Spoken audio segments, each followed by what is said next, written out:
सृष्टि बचपन से ही दिखने में सुंदर नहीं थी, लेकिन अमीर बाप की बेटी सृष्टि पर उसकी माँ जान छिड़कती।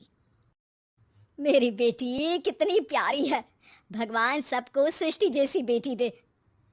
सृष्टि धीरे धीरे बड़ी होती है।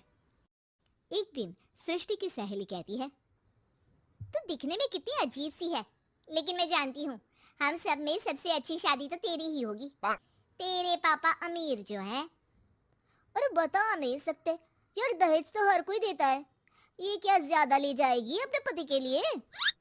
अरे बड़े शहर में कोठी है इसके पापा की। अरे पापा की है ना, कौन सी इसकी है? इसकी होती तब तो कोई भी लड़का इससे शादी कर लेता। अरे पापा की मतलब पापा की है तो मेरी ही है ना? किसने कहा? अब तेरी तो तब होगी ना जब तेरा भाई ना हो। वैसे भी शादी के बाद सारी प्रॉपर्टी भाई के नाम होती है। सृष्टि समझ जाती है कि उसे किसी भी हालत में माँ बाप की सारी प्रॉपर्टी को अपने नाम करना है, लेकिन कैसे? एक दिन सृष्टि का भाई शीनू कहता है, बहन क्या कर रही है? तुझसे एक बात करनी है।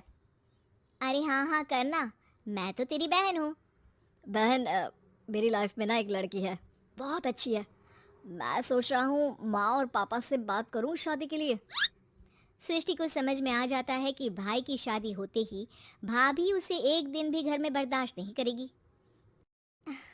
आ, क्या बात है भाई, बताना कौन है वो? यार वो बहुत अच्छी लड़की है, पढ़ी लिखी है, मेरे साथ जॉब भी करती है। बस एक प्रॉब्लम है। हाँ प्रॉब्लम? क्या प्रॉब्लम है भाई? यार वो शादीशुदा है, लेकिन उसके पति ने उसे सिर्फ इसलिए छोड़ दिया क्योंकि उसके माँ बाप दहेज नहीं दे पाए। सृष्टि ये सुनकर न जाने क्यों खुश हो जाती है। अरे भाई तो क्या हुआ, लड़की तुझे तो पसंद है ना? शीनू को लगता है कि बहन उसे समझ रही है। वो इस बात से अनजान होता है कि उसकी बहन की मंशा पूरा घर हड़पने की है। सृष्टि अपनी माँ से कहती है, मम्मी मुझे तो बहुत चिंता है, पता है शीनू क्या कर रहा है? अरे क्या कर रहा है, वो तो काम पर जाता है और वापस घर आता है। नहीं ना माँ, वो यही तो नहीं कर रहा, बाकी सब कर रहा है। आपको पता है उससे प्यार है, और वो भी एक शादीशुदा लड़की से। हैं? ये क्या हो गया? मैं सोसाइटी में क्या मुंह दिखाऊंगी? अरे तेरे पापा तो यही कहेंगे कि मैंने ही उसे बिगाड़ दिया है। माँ देखो, मेरी बात मानो, पापा पर भी विश्वास करने की जरूरत नहीं है। अब आप ही बताओ, पापा इतनी देर घर के बाहर रहते हैं क्यों, बोलो? अरे बेटा वो तो नौकरी करते हैं ना। तू बहुत भोली है माँ, पापा का ऑफिस तो 7 बजे खत्म हो जाता है, लेकिन देखो कितनी देर से आते हैं। अरे नहीं नहीं बेटा, ऐसी कोई बात नहीं है। सृष्टि माँ को एक औरत से बात करते पिता की फोटो दिखाती है।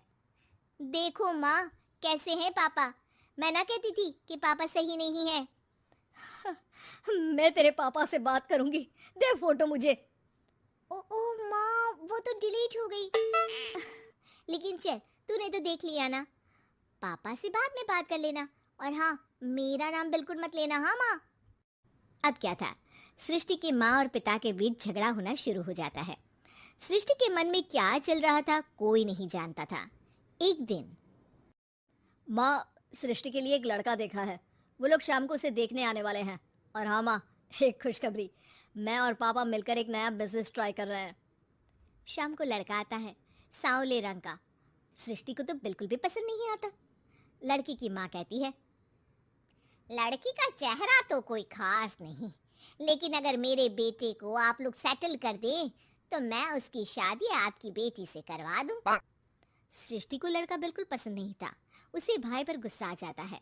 लड़के वालों के जाने के बाद कहती है, माँ देखा शीनू मेरे लिए कैसा लड़का लेकर आया, न दिखाने लायक न सुनने लायक, सेटल भी नहीं, वो भी हम करें।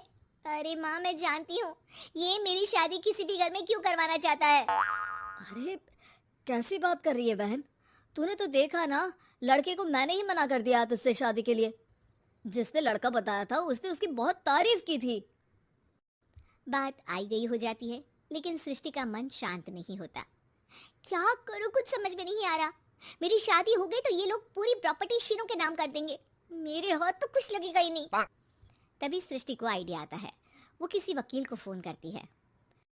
जी देखिए, अगर आपके मम्मी पापा का तलाक हो जाता है तो आपके पिता की आधी प्रॉपर्टी आपकी माँ के नाम हो जाएगी। फिर उसे वो किसी को भी दे सकती है। सृष्टि अब माँ को बेटे के खिलाफ भरती है। माँ, शीनू पर नजर रखा करो। वो जिस लड़की के प्यार में है ना, वो शादीशुदा है। यहाँ आएगी, सारा पैसा, रुपया, जमीन, जायदाद सब हड़प लेगी। पापा का भी हाल तुमसे छुपा नहीं है।